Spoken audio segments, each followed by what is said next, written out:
नमस्कार दोस्तों, मेरा नाम है हिमांशु राज और मैं आपका स्वागत करता हूं हमारे इस चैनल द ब्लैक लाइन में। तो चलिए शुरू। My Great Mother's House is a nostalgic poem which is written by Kamala Das. The poem is a beautiful expression of the love between a grandmother and a granddaughter and a feeling associated with the house where her grandmother lived. My grandmother's house Kamala Das द्वारा लिखित एक उदासीन कविता है। कविता एक दादी और पोती के बीच प्यार और उस घर से जुड़ी उसकी भावनाओं की एक सुंदर अभिव्यक्ति है जहां उसकी दादी रहती थी। Kamala Das is a prominent Indian English writer. She has to her credit a number of poems and short stories which are widely read across the world. Her poems are mostly about the life of women, especially middle-class women. कमला दास एक प्रमुख भारतीय अंग्रेजी लेखिकाएं हैं। उन्हें कई कविताओं और लघु कथाओं का श्रेय दिया जाता है जो दुनिया भर में व्यापक रूप से पढ़ी जाती हैं। उनकी कविताएं ज़्यादातर महिलाओं के जीवन के बारे में, खासकर मध्यम वर्गीय के महिलाओं के बारे में थी। Poem my grandmother's house first appear in Kamala Das anthology of words titles summer time in Calcutta.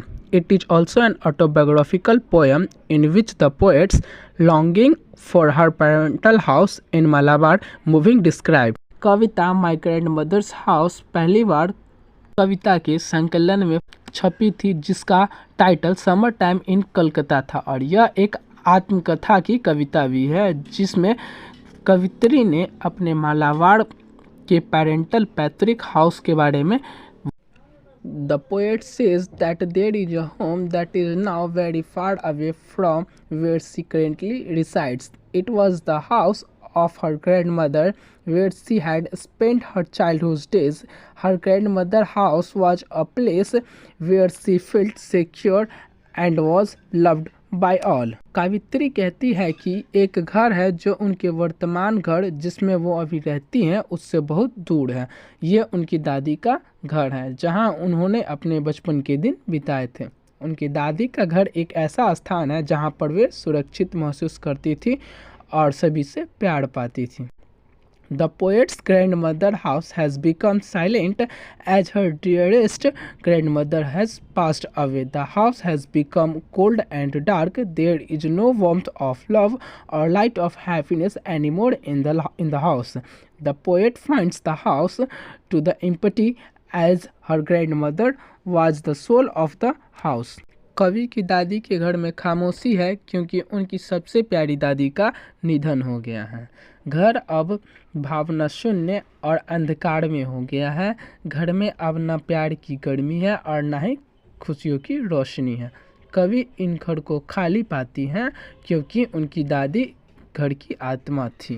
Grandmother had books which the poet could not read as she was quite young, so the grandmother would read the stories for her.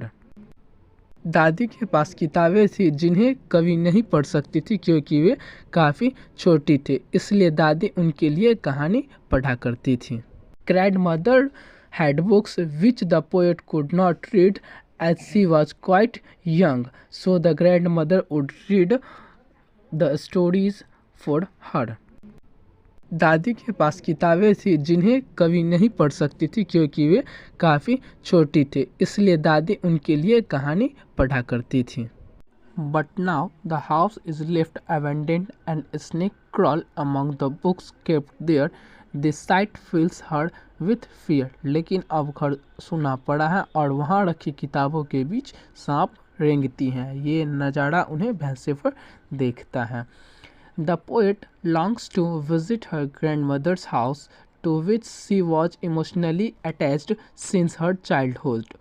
It was a place of security and protection where she received love, which is sadly missing in her newly house in the city.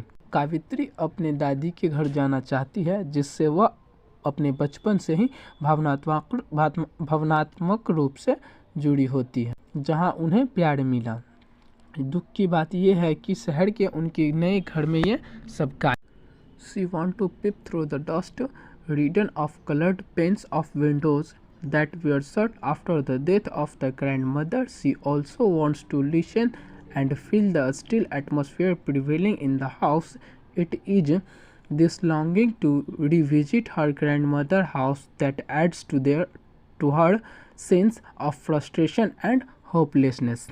वे दादी की मृत्यु के बाद बंद हुई खिड़कियों के धूल दूसरे या फिर रंगीन शीशों के झांकना चाहती है। वे घर में व्यक्त शांत वातावरण को सुनना, महसूस और करना भी चाहती है और अपने दादी के घर फिर से आने की लालसा या फिर निराशा को वह भावनात्मक बनाती हैं। The darkness of her grandmother's house can have no terrifying impact on her. She wants to gather some darkness, some memories of the grandmother's house and bring them to her present city's residence. The poet feels the memories of the grandmother's house will have a sorting impact on her loveless and hopeless life. कवि की दादी के घर का अंधेरा उन पर कोई भयानक प्रभाव नहीं डाल सकता है। वह कुछ अंधेरा दादी के घर के कुछ यादें इकट्ठा करना चाहती है और उन्हें अपने वर्तमान शहर के निवास में लाना चाहती हैं।